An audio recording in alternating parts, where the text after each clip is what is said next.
रितिका दिल्ली में प्रतियोगी परीक्षा की पढ़ाई करने आई थी।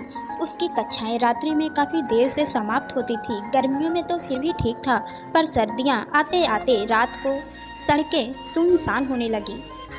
अक्सर लौटते में उसके कई दोस्त भी होते थे, तो उसके साथ वो बस स्टॉप आ जाती थी। एक दिन कुछ ऐसा हुआ कि जिन दोस्तों के साथ वो बस स्टॉप तक आती थी, वो लोग नहीं आए थे।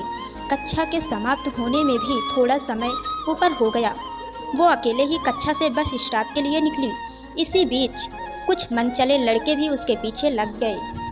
वो उस पर काफ़ी अश्लील फप्तियाँ कस रहे थे। रितिका बिना कुछ प्रतिक्रिया किए भागते दौड़ते बस स्टॉप पहुंची, पर आज बस जा चुकी थी। अब अगली बस का कितनी देर में आएगी, उसका कोई ठिकाना नहीं था। वो बहुत सहमी हुई थी।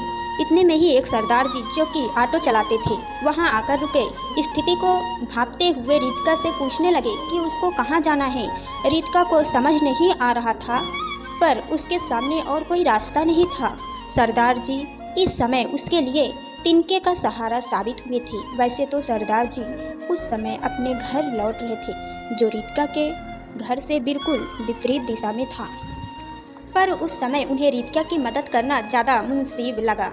वो मनचले लड़के अभी भी नहीं माने और रितिका के ऑटो में बैठते ही बाइक से भी पीछा करने लगे थे।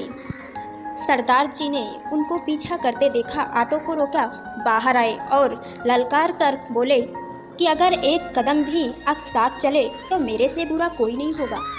सरदार जी के हट्टे कट्टे और रोबदार शरीर को देखकर उन लड़कों की सिड्डी पिड्डी गुम हो गई। वैसे भी पुलिस की गाड़ी की पेट्रोलिंग की आवाज़ भी आ रही थी। अब उन लड़कों को वहाँ से निकलने में ही भलाई थी।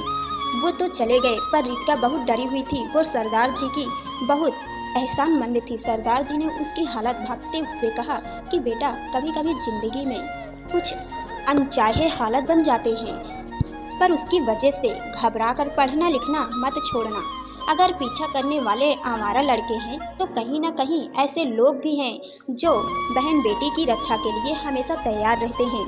मेरा तो ये भी मानना है कि कई बार कोई मदद के लिए ना भी पहुंच पाए, तब भी बेटी बहन खुद ही इतनी समर्थवान हो कि ऐसे मनचले लोग उनकी तरफ आंख भी उठाकर ना देख पाएं। रितिका को सरदार जी की बात समझ में आ रही थी। अब उसने पढ़ाई के साथ साथ सेल्फ डिफेंस की ट्रेनिंग लेनी शुरू कर दी। रितिका ने अपने आसपास की लड़कियों को भी सेल्फ डिफेंस की ट्रेनिंग के लिए प्रेरित करना शुरू कर दिया।